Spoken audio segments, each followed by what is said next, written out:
मनुष्य परिस्थिति का दास है। बात कड़वी है मगर सत्य है।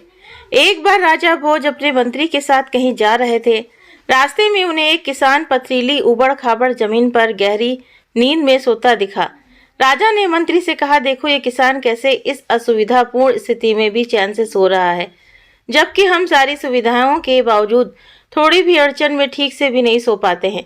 मंत्री बोला, महाराज ये सब अभ्यास के कारण है। इसकी परिस्थितियां इसी तरह की हैं, इसलिए ये उनका आदी हो गया है।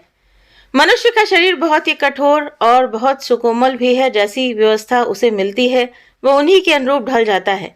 राजा को मंत्री की बात सही नहीं लगी। उन्होंने कहा कि इसकी परीक्षा ली जाए। राजा उस किसान को अपने साथ राजमहल में ले आए। यहाँ उसके लिए हर सुख सुविधा की व्यवस्था की गई। उसे बेहद नरम बिस्तर सोने के लिए दिया गया। किसान राशि ठाट बाट का आनंद लेने लगा। इस तरह 2-3 महीने बीत गए। किसान उन सुख सुविधाओं का आदी हो गया। फिर एक दिन मंत्री ने चुपके से किसान के बिस्तर में कुछ पत्ते और तिनके रखवा दिए। किसान सारी रात करवटें बदलता रहा। उसे पूरी रात नींद नहीं आई। सुबह राजा और मंत्री उसके पास मिलने गए। किसान ने राजा से शिकायत की कि उसके बिस्तर में कुछ गड़ने वाली चीजें हैं, जिसके कारण उसे रात भर नींद नहीं आई। ये सुनकर मंत्री ने राजा से कहा, देखा महाराज, ये वही किसान है जो पथरीली भूमि पर भी गहरी नींद में आराम से सो रहा था, लेकिन अब ये राजमहल के विलासितापूर्ण जीवन का आदी हो गया है। अब इससे पत्ते और तिनके भी छुपते हैं। इसीलिए मेरा कथन सत्य ही है कि मनुष्य परिस्थितियों के अनुसार ढल जाता है। तो ये बात बिल्कुल सही है कि हम जिस भी परिस्थिति में रहें उसके आदी हो जाते हैं। हमें सभी सुख सुविधाएं मिले, लेकिन हमें किसी भी चीज का आदी नहीं होना चाहिए।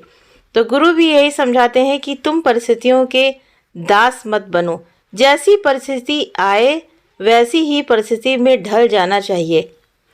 दादा भगवान और गीता भगवान ने समझाया, क्या कहते हैं भगवान जी, क्या कहते हैं कि आप नायलॉन के मोजे बन जाइए। नायलॉन के मोजे सबको एक मतलब तरफ से ही फिट हो जाते हैं। वो चाहे छोटा पहने या बड़ा पहने, सबके पैरों में वो फिट हो जाते हैं। तो इसीलिए आप नायलॉन का मोजा बन जाइए। फिर देखिए आप परिस्थितियों के गुलाम नहीं बन पाएंगे।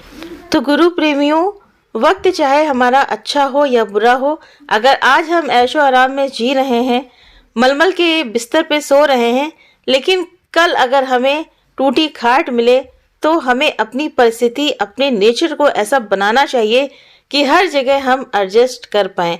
तो यही गुरु ने बताया है कि नायलॉन के मोजे बने रहिए आप सभी, क्योंकि जीवन है तब तक ये लहर सुख और दुख की आती रहेंगी। तो इसीलिए आप परिस्थितियों के दास मत बनिए। हरि ओम तत्सत।